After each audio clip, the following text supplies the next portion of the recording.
तो ब्रिटेन के मीडिया ने दावा किया कि पिछले हफ्ते यूक्रेन ने रूस पर जो हमला किया था उसमें रूस का एक परमाणु बॉम्बर तबाह हो गया।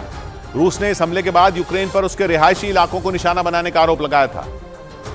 लेकिन ब्रिटेन के मीडिया ने दावा किया कि यूक्रेन का प्लान रूस के परमाणु बॉम्बर को तबाह करने का था, जिसमें वो कामयाब हो गया। ब्रिटेन की मीडिया के मुताबिक पिछले हफ्ते हुए ड्रोन हमले में रूस को एक Tu-22 M3 बॉम्बर का नुकसान उठाना पड़ा।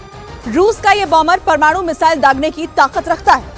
और ब्रिटेन के मुताबिक पुतिन ने इसके जरिए पहले भी यूक्रेन पर कई मिसाइलें दागी। यही वजह रही कि यूक्रेन ने रूस के Tu-22 M3 बॉम्बर को निशाने पर लिया। इस बीच पश्चिमी मीडिया ने दावा किया कि वैगनर ग्रुप के विद्रोह में साथ देने वाले एक जनरल को पुतिन ने बर्खास्त कर दिया। दावा किया गया कि वैगनर ग्रुप के विद्रोह की जानकारी जनरल सर्गेई सुरोविकिन को पहले से थी, जिसके बाद उन्हें हिरासत में लिया गया था। लेकिन पुतिन का गुस्सा इतने में शांत नहीं हुआ और उन्होंने वैगनर ग्रुप की मदद करने के आरोप में रूसी सेना के जनरल सर्गेई सुरोविकिन को बर्खास्त कर दिया। रूस के मीडिया के मुताबिक सर्गेई सुरोविकिन की मदद से ही 23 जून को वैगनर ग्रुप के चीफ येवगेनी प्रिगोजिन ने अपने लड़ाकों को लेकर मॉस्को कूच करने की हिम्मत जुटाई थी। खबर है कि रूस के खिलाफ हुए विद्रोह के बाद से ही वो हिरासत में ले लिए गए थे, लेकिन अब उन्हें जनरल पद से बर्खास्त कर दिया गया। उनकी जगह डिप्टी जनरल रहे विक्टर अफजलफ को रूस की सेना का जनरल बना दिया गया। उधर सऊदी अरब के न्यूज चैनल अल अरबिया ने दावा किया कि अफ्रीकी देश नाइजर में एक संदिग्ध हमलावर ने सड़कों को खून से रंग दिया। आरोप है कि उस आदमी ने एक साथ नाइजर की फौज के 12 जवानों को गोलियों से भून डाला। वहां कुछ दिन पहले ही सेना ने सत्ता की बागडोर अपने हाथ में ली और तब से वहां जारी खून खराबे ने रुकने का नाम ही नहीं लिया। सऊदी अरब के न्यूज चैनल अल अरबिया के मुताबिक वहां एक हमलावर ने नाइजर की फौज के 12 जवानों पर गोलियां बरसा दी। इससे पहले 15 अगस्त को भी वहां करीब 17 जवानों की मौत हुई थी, क्योंकि वहां हुए तख्ता पलट के बाद से नाइजर में भड़की हिंसा थम ही नहीं रही और इस हिंसा की आग में सैकड़ों लोग जल गए। नाइजर के मीडिया के मुताबिक कई इलाकों में तो हालात इतने खराब हो गए कि सेना को हिंसक भीड़ पर काबू पाने के लिए कड़े कदम उठाने पड़े।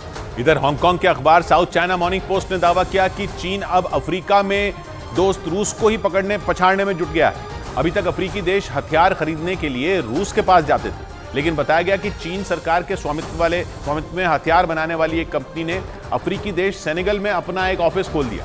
यूक्रेन जंग के बीच चीन ने रूस से अपने रिश्ते मजबूत करने की हर कोशिश की और उसने ये दिखाया कि वो ही रूस का सबसे बड़ा हितैषी है।